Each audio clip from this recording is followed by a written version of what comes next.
আসছি আমি। গরু ছাগল উট আর মহিষের দাম শুনে আমি ভাগি।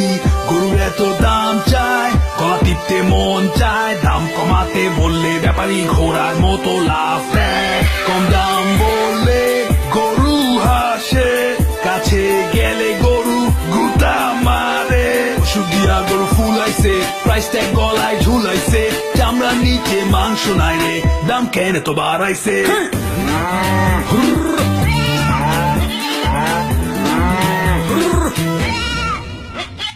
কিনছি গরু, কোরবানি দিমু। গরু ছাগল দুইটাই কিনছি, this time for কোরবানি। হাম্বা হাম্বা, ও গরু ছাগল দুইটাই কিনছি, this time for কোরবানি।